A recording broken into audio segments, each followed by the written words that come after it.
Hey everybody, CT Hippo and Natalie out here today at Fort Stevens in Warrenton, Oregon.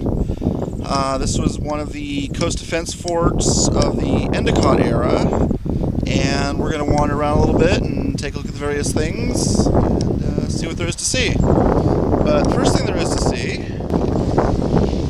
where'd they all go? Is there's some elky thingies over there. I think those are called Roosevelt elk. And they just don't give any fucks.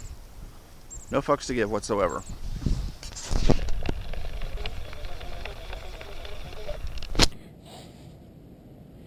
So this is a replica of a 200-pound Parrott rifle, which is one of the types of coast defense guns used here from 1867 to the 1890s. Cast iron muzzle loader, fired a solid shot or an exploding projectile.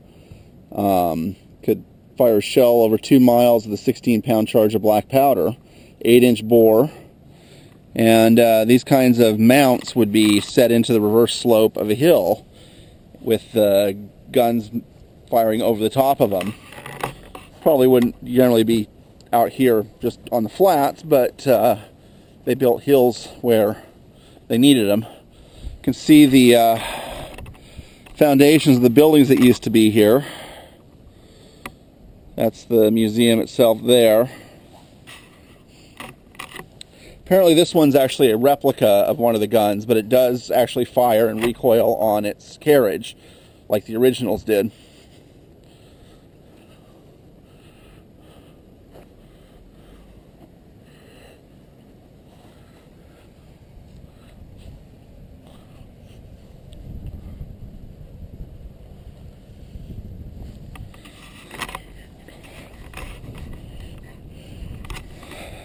Foundation here in one of the structures.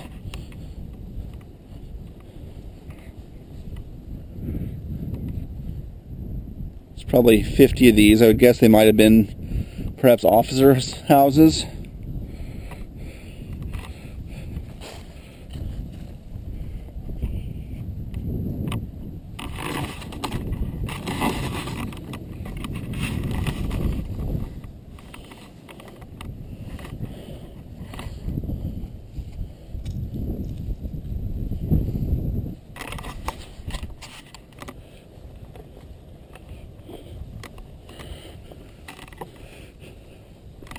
These kind of fortifications would have been common mid to late 1800s. Defenders up on top, shooting down, and so to get up there you'd have to go down into the moat and then back up with people up above you shooting down the whole way. It's actually a design that dates back to the medieval period and probably even before that.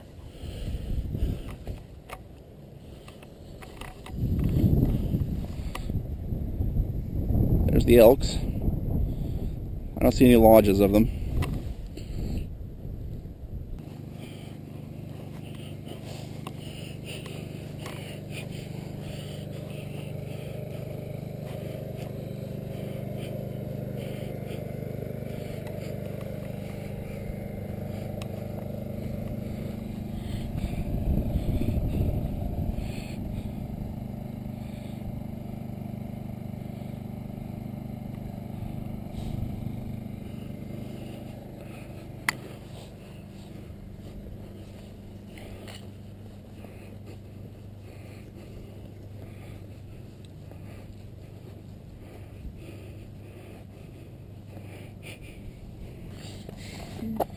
It's a self-propelled gun. See, it's got legs and moving around. It's like, looks so weird.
So we're up on top of the earthworks at Fort Stevens,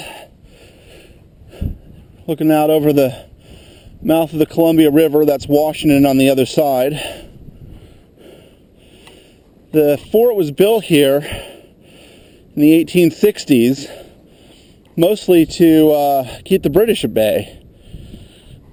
At the time, well, you have to remember that when we bought the Louisiana Purchase from the French, that was really only supposed to be the area drained by the Mississippi River, which would be up to the Rockies. Everything on the other side was claimed by the British, who were still an active colonial power, and so we just sort of moved in and claimed it for ourselves. The British had established colonies at Victoria especially, and Hudson's Bay Company was quite active trading in this area, so we were sort of muscling in on their territory. And then it was just a few years later in the 1880s when we nearly went to war over the San Juans in the Pig War. So that's the impetus for this place's construction, was the British might eventually come steaming up the Columbia River and tell us where to shove our colonial aspirations. So, as usual, your ancestors and my ancestors were pissed off at each other.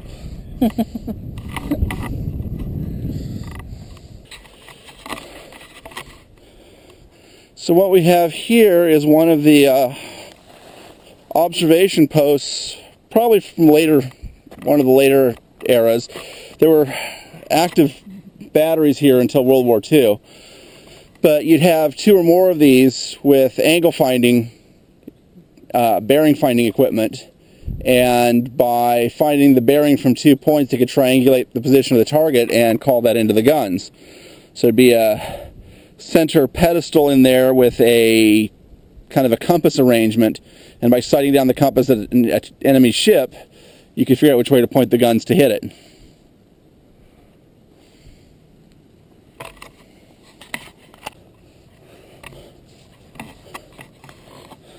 Let me guess, this is going to be the sign that says keep out dangerous stuff. Nope, coal yard. So apparently this is where the coal came in. Oh, okay, I see how this worked. I've seen this phenomenon before. So there would have been tracks that came up on here on a kind of a trestle, and the coal cars would have dumped down vertically. And then this was possibly the coal loader.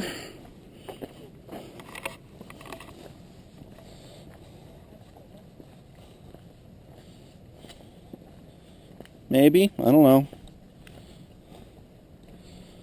Got a capstan here.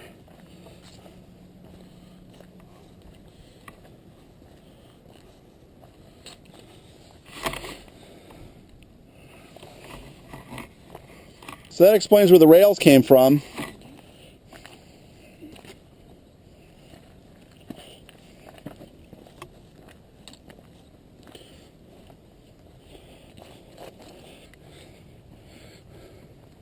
So here's Battery Smurf. Okay, Smur. I prefer Smurf better. Clearly it should have been painted blue.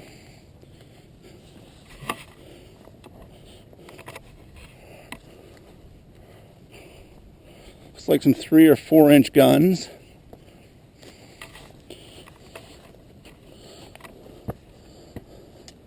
Constructed in 1902 with 3-inch pedestal mount rapid fire guns.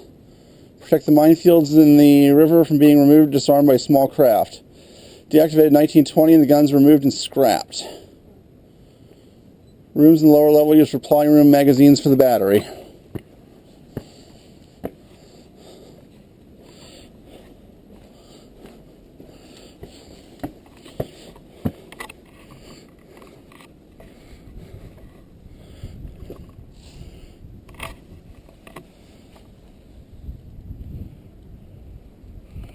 Another plotting room over there.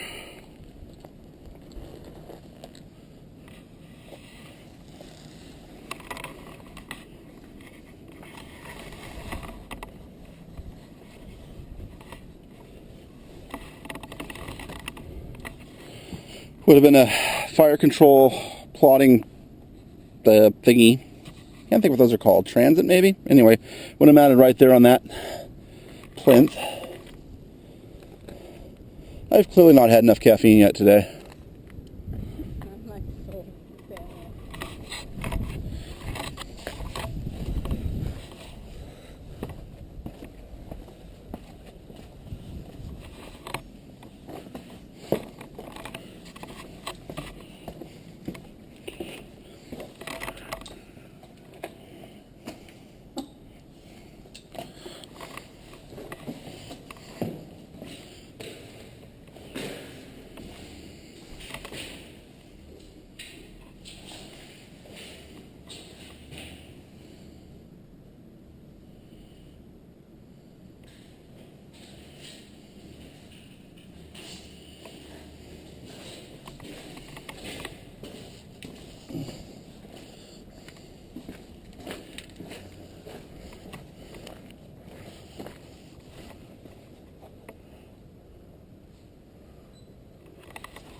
You can see from the thickness of the walls just how much of an impact these places are designed to take. Plus they're dug into the reverse slope of the hill, so. On the other hand, a pair of 3-inch guns wasn't going to slow down too much.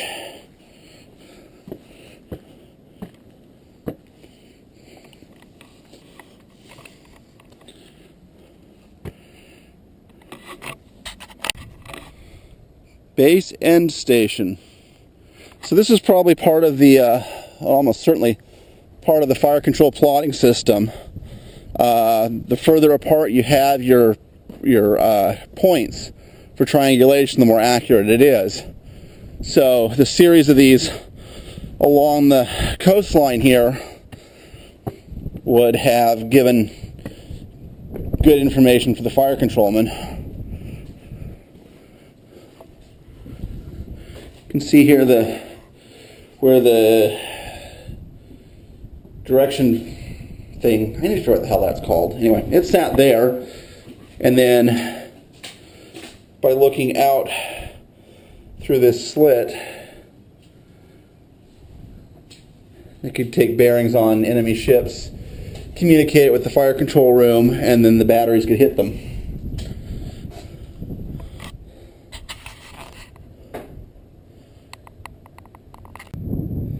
So there's what used to be the laundry. And over here's the far more interesting mine loading building. Part of the defenses for the river were command detonated mines.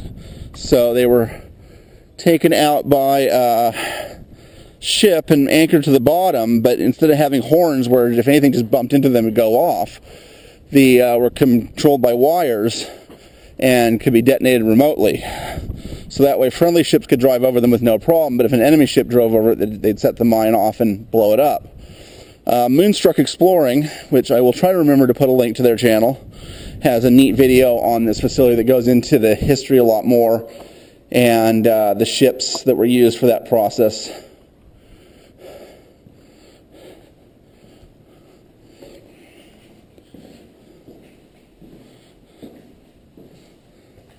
The rails on the floor here would have been used for carts to move the mines because they were quite heavy. Many of them would have upwards of 1,000 pounds of high explosives.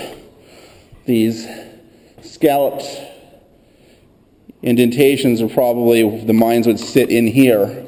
I have some pictures, which I'll also try to remember to put in, from the Naval Ordnance Depot in Hawthorne, Nevada, which had a bunch of sea mines, though the ones they had were newer ones.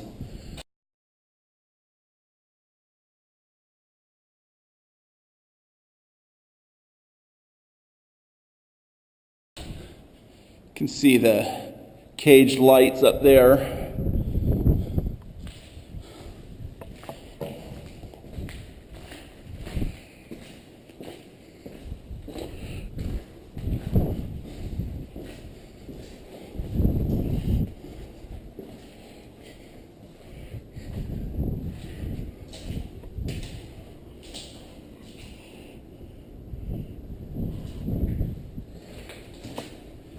This is probably the latrine, just judging from the number of plumbing ports in the walls, shower in there.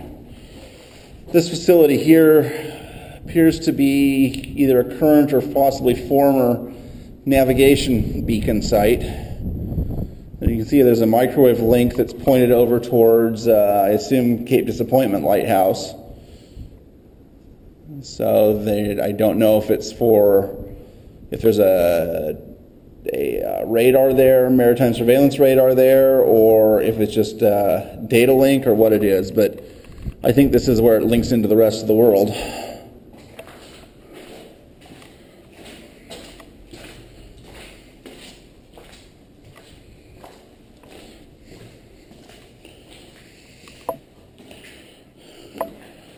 Another little room here with a pass-through into the main mine handling bay.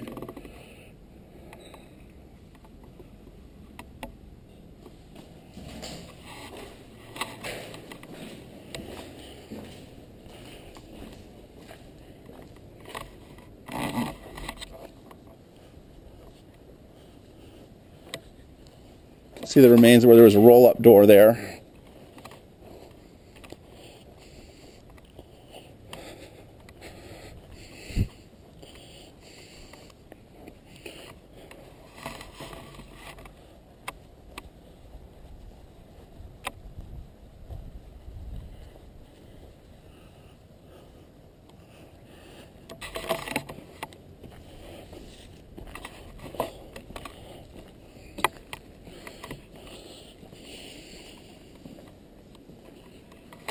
Traveling crane overhead.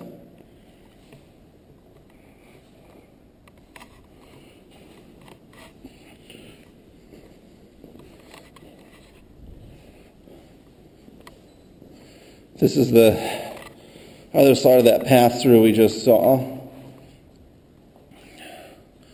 Traveling crane there, roll-up door. I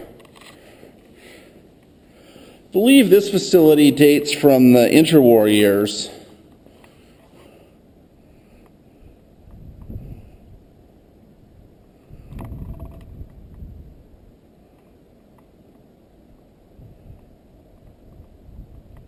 You can see there was would have been a chain like you'd see on a chain fall that would drive that shaft, and then that shaft drives the wheels that move it back and forth, and then there would have been a traveling block suspended off that beam that went back and forth that had another chain fall on it. So this is an entirely manual gantry crane as opposed to an electric one that you would have seen in more modern times.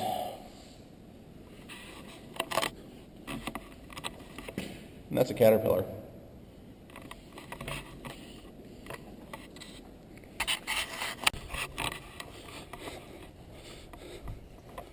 Huh, apparently this is where the searchlight generator lived.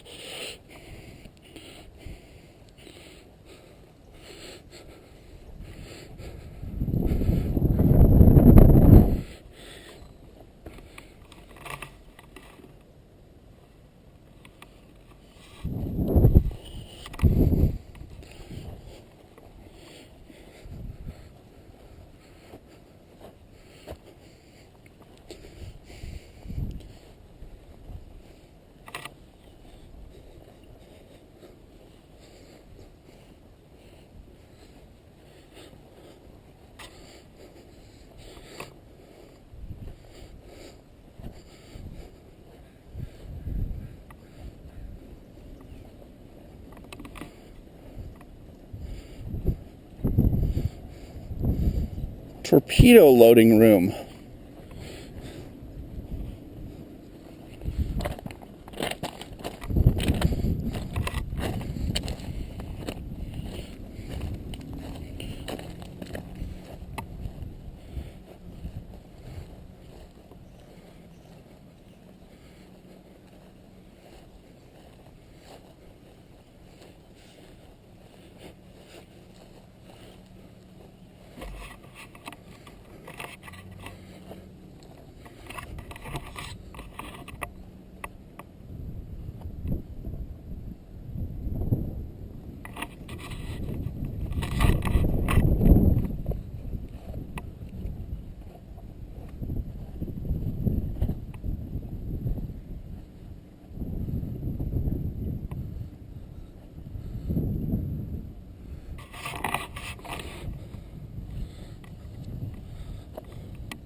There's more rails in the floor there.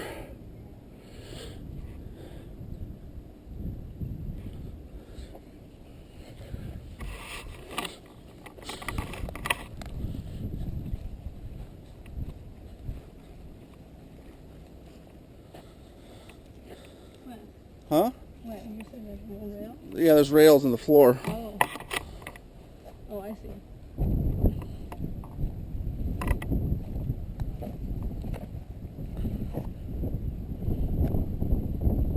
I probably could get up there, but I've kind of decided I don't actually need to.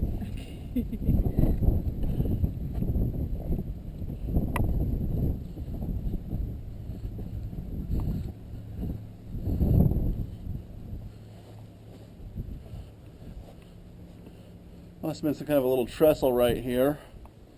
Went over to this. And then maybe there was dirt in here. This was filled in and there was rails that went out to the mine loading building. And then they all went out to a dock out there somewhere where it actually went on ships.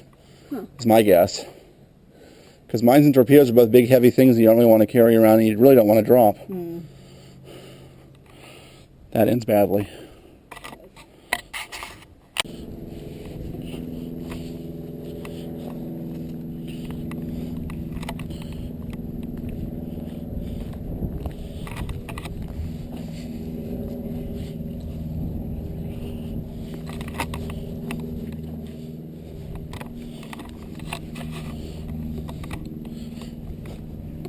So one presumes that these would be the mines that were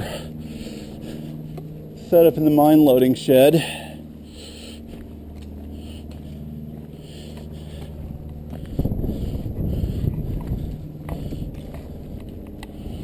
Size 48 mine.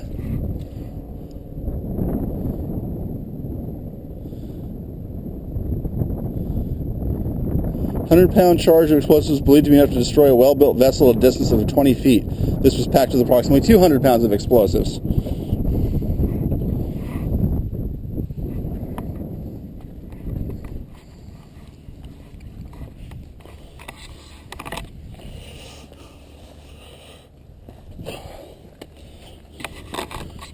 Another variation on the design. Cover me, I'm going in.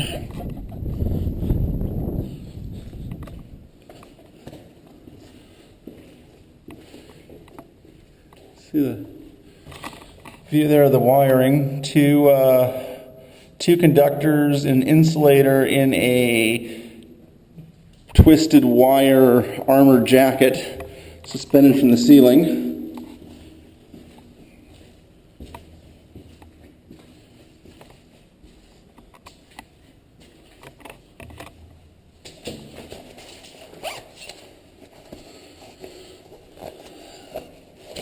Yes, I'm digging out my cell phone because it's what I have for a flashlight. Yes, I suck.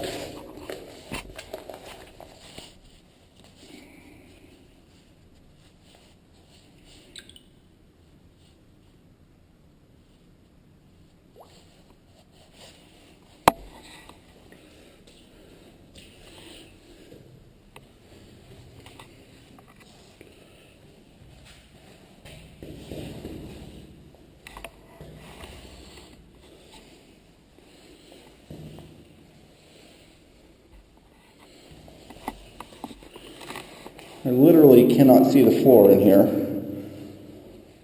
It's just a big room, probably 20 by 30 feet with what appears to be a closet. Very possibly a fire control plotting room. Another closet there. A lot of, these are probably the most ornate light fixtures I've ever seen.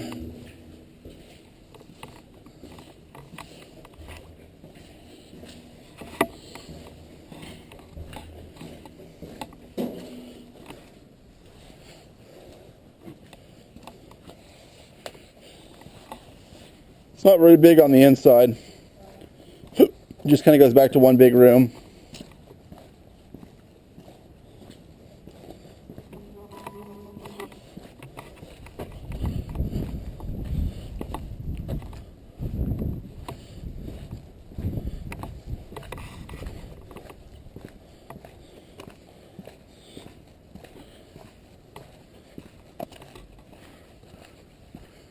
There's more on this side.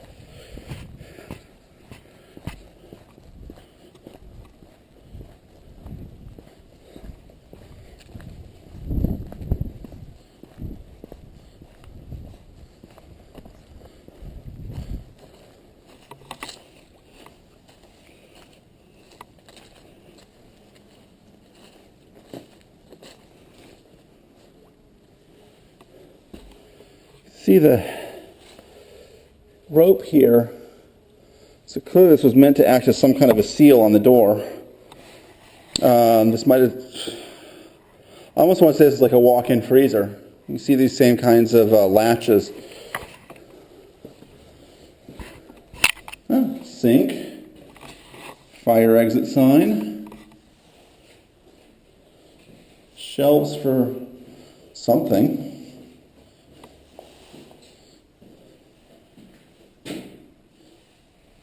Big pipe up there, air circulation maybe.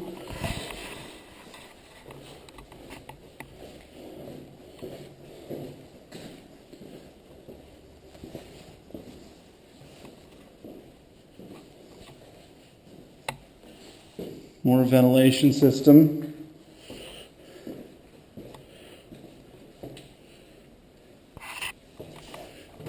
Parts of the electrical. There's a fuse panel, 2-conductor outlet, more fuse boxes. So there's something on here. Hard to say what that might have been. Water pipe. And then it's hard to see through the grain down there, but there's an open, probably just a utility trough, wiring trough that ran into the floor. Here's another one of these doors.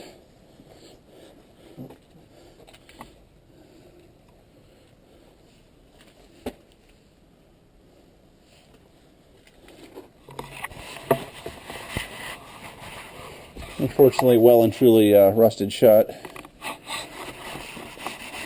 Let's see if we can get a view down inside here. No idea if you're seeing anything, but find out when the video comes back.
This is a 6-inch or a 155 millimeter gun of French design. The barrel is American manufacture, but the carriage is a French manufacturer. You can see it says "Un canon bien tenu en votre Dieu," which is, I'm sure, an absolute horrible bastardization of the French.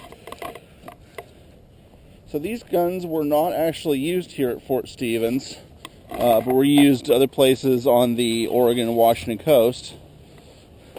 That is a 155 millimeter Grand Puissance Filot, or Grand Powerful Gun designed by Captain Filot. Amazing what you can learn just reading the signs, huh?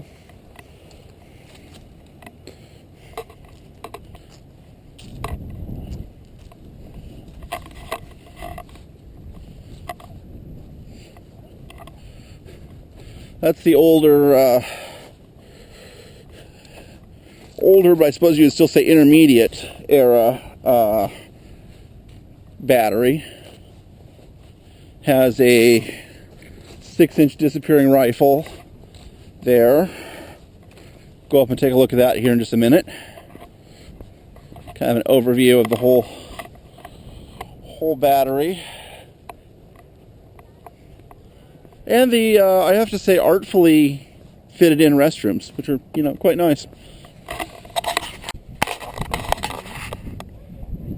Yeah, I got hold of the camera too. So this is Battery Pratt, which consisted of 2 6-inch disappearing rifles. This is the same kind of gun that we saw at Fort Whitman. And these are all Endicott era batteries. So 1890s, roughly. This would have been the modernization from what we saw over at the original Fort Stevens with the muzzle-loading Parrott rifles. Interestingly enough, even then in the 1890s, the concern was still that the British were coming. It wasn't until we saved them in World War I that they finally quit being pissed off at us for taking our own way in 1776. This is probably a powder bag elevator. So the bags would have come up here. This was separate loading shell and powder.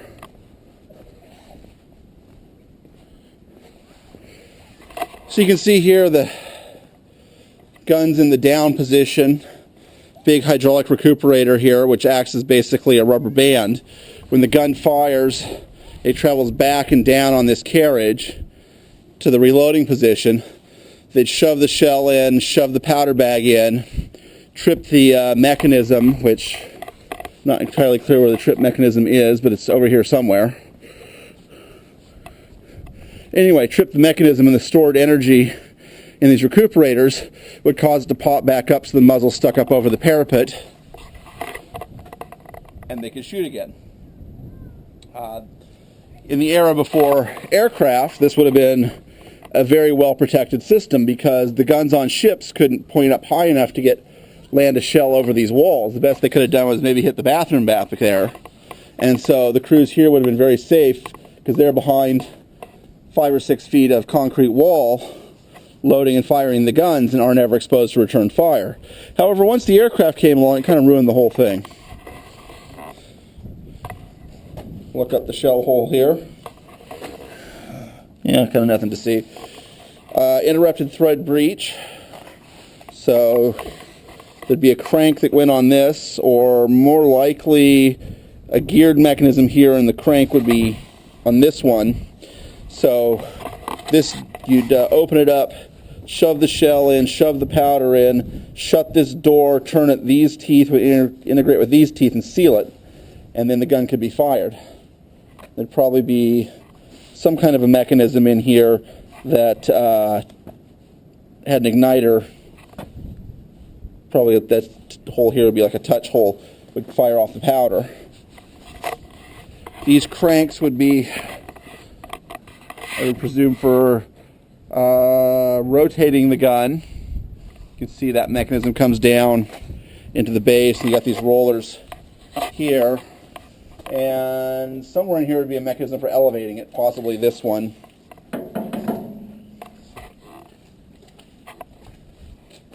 You can see the roller mechanisms here where this slid back when it fired. In the ready to fire position, this roller would be up against here, and the whole assembly would come up and slap on there. And these rings mounted in the walls were where they would mount ropes when they needed to manhandle the gun into position on and off of its mount. Powder and shell rooms down here. Little light jib crane for handling lightweight stuff up. I would love to have seen one of these when they were in service. Yeah.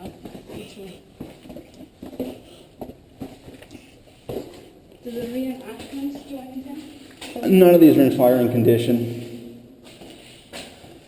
I've never seen one. I'd like to build a working model of one, maybe that fires shotgun shells. Yeah.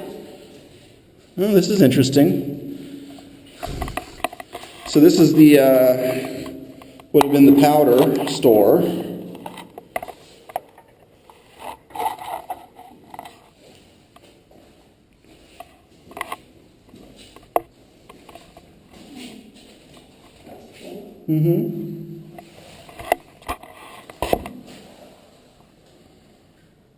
So the powder came in those containers there, and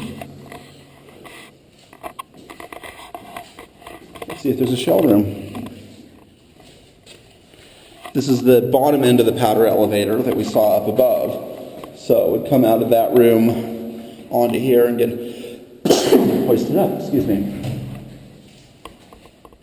A diagram of the powder elevator system.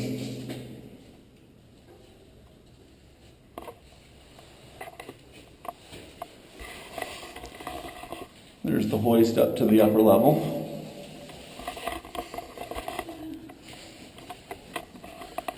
According to this is the shell room in here. sadly, there's no shells. But you can see the I-beams on the overhead, so there probably was some kind of a trolley that picked the shells up and carried them. Yeah. Along these tracks, it's interesting how they curve along there.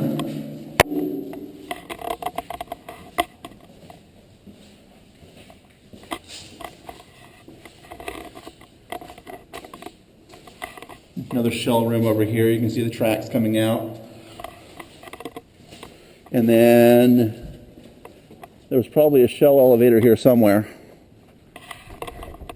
And this whole mechanism is duplicated, several more times anyway. There'd be, I think, 2 powder and shell rooms for each gun, and there's 4 guns, and there's 2 guns in this battery, and then at least 2 more batteries over here.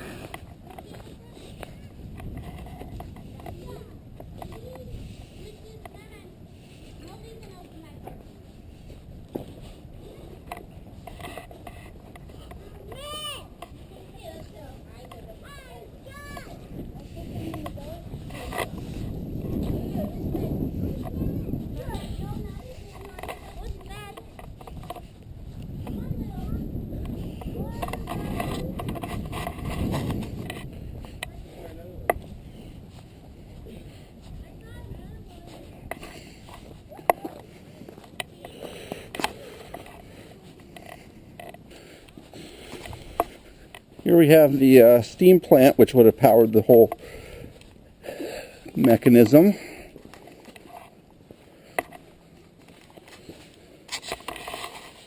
General Electric steam generator. So reciprocating steam engine that turned this generator.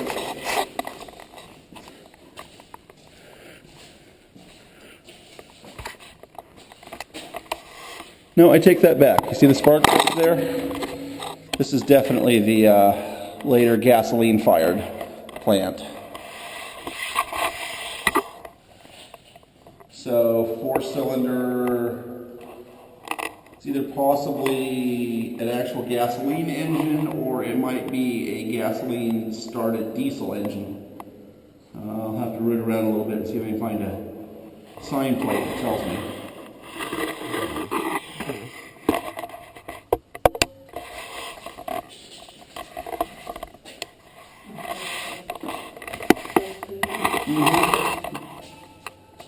It's got spark plugs still. Put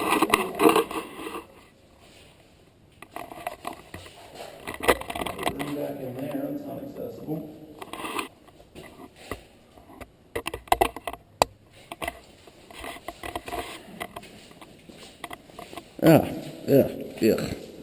I got dripped on.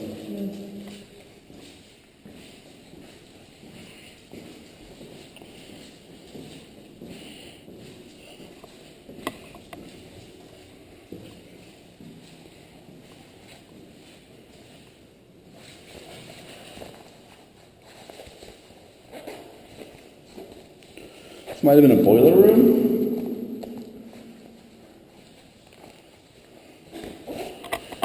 I mean, I'm guessing at one point it actually was a steam plant. So there would have been boilers that ran an engine. Yeah. So this kind of looks like a boiler room to me. See the plinths where boilers might have sat. And these are for probably feed water lines. So that would make sense. And then, let's see here. Are these chimneys? Nope, that's solid. Okay, well that's interesting. I don't know what that's all about.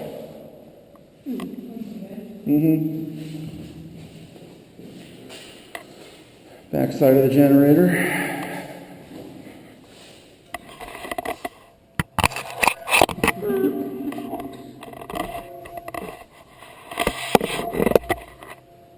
It's a nice ring to them.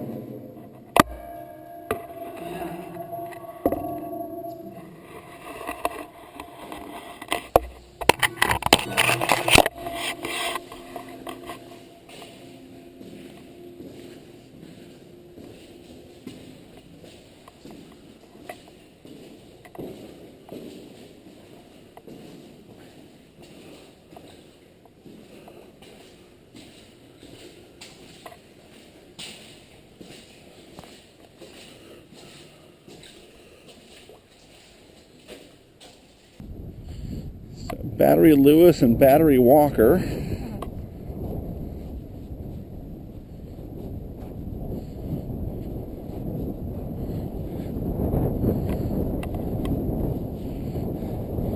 can see how they different construction methodology there, and it started to collapse.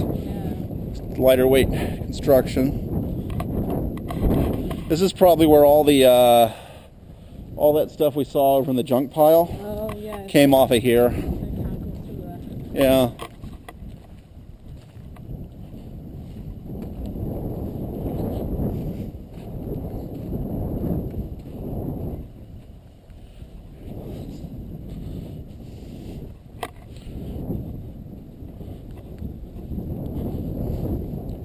Looks like 4 more, probably 6-inch disappearing rifles. You have the catwalk kind of system that you see at Fort Casey, with the big elevated shot direction finding towers.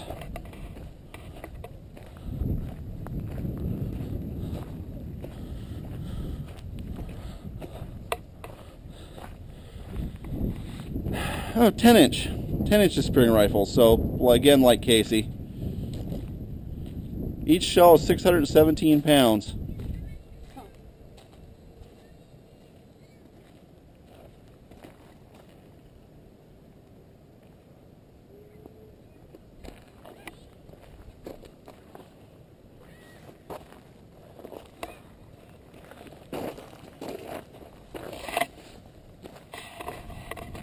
Another observation point up on the hill there.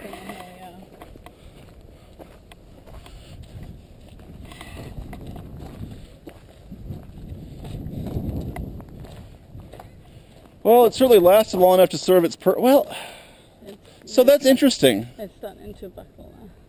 Well, but look at the stanchions. Yeah. Are different lengths. Oh, they are too. It was designed that way.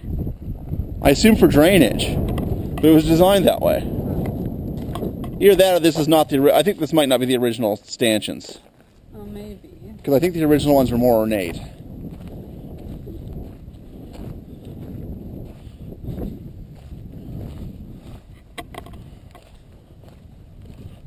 You definitely see the corrosion on those. Yeah, those are coming away. Yep.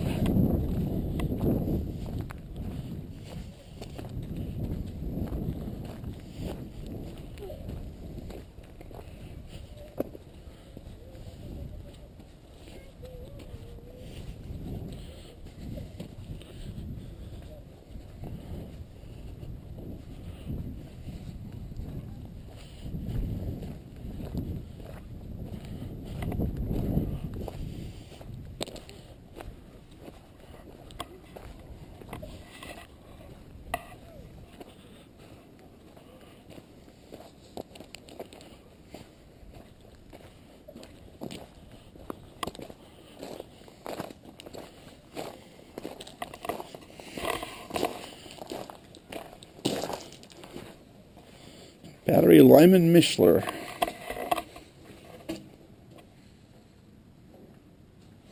So basically it looks like they put a door in front of a door. I think so.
Interesting how this is constructed.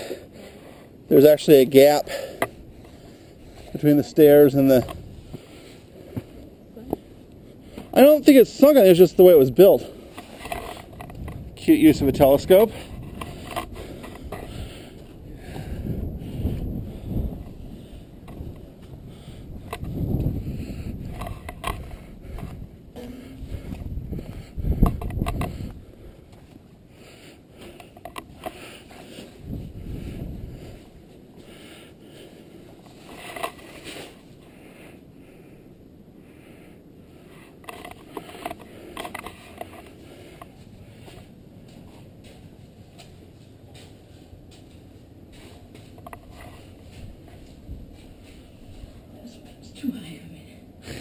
You stand on the plinth.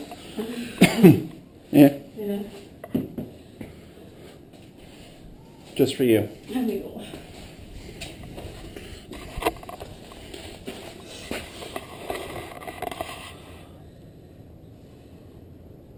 Lots of piling lines. Yeah. There were docks, well, because there were docks for the mine layers and stuff out here. So, and then over there is the jetty Yeah. somewhere.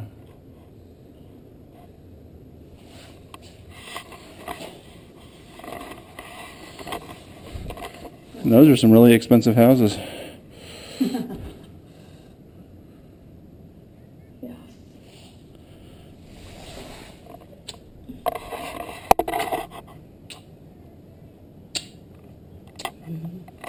Definitely have to include this in the video. No. Oh, here we've got.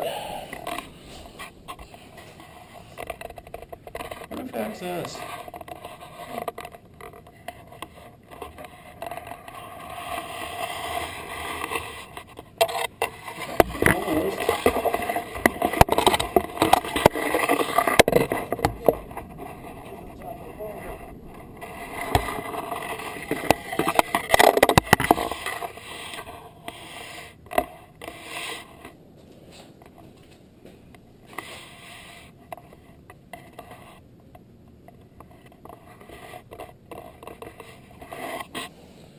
Cinequils are just like the coolest things ever. Yeah, really cool. Let's go see the fallen down bunker.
Caution, low light conditions and fall hazards exist in and around this structure. Bring it on.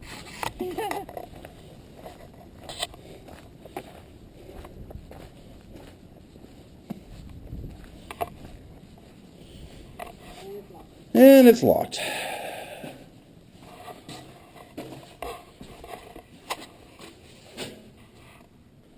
Where do? Oh, I've seen the barbette guns at on the other side of the river. I'm sure the 6-inch guns were Yeah.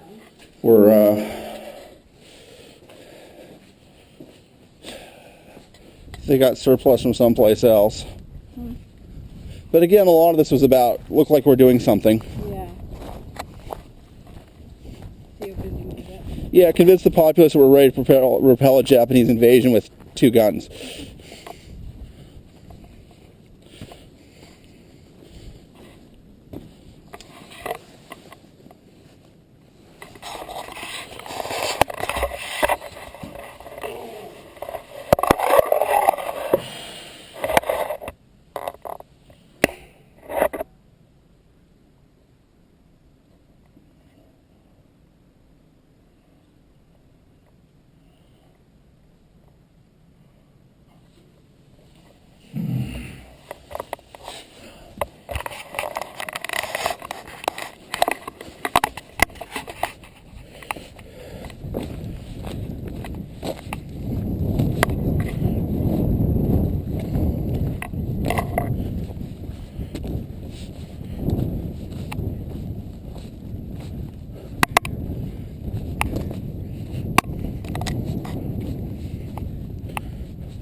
wonder if you can go in the turrets on the one that's the ship, the destroyer that's at Bremerton on display. Should look into that.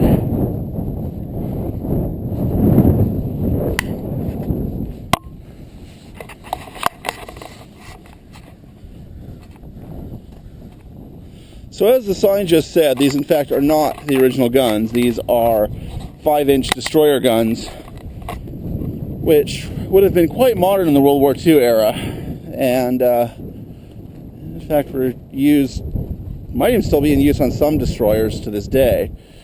The ones that were originally here were 6-inch guns in open back barbette turrets, and I think there's some of those over on the Washington side of the river still in place. These guns were entirely modern in 1943, I believe. These came out on the Fletcher class destroyers. Love to see the inside of it. But as you can see, the hatch is welded closed.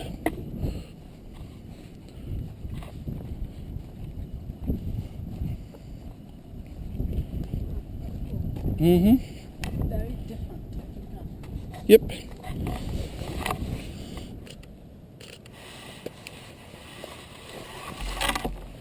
It's a totally good video of me just pointing the camera away and reading off the sign. Oh, really? I know what I'm talking about. I'm not totally just reading it off this sign.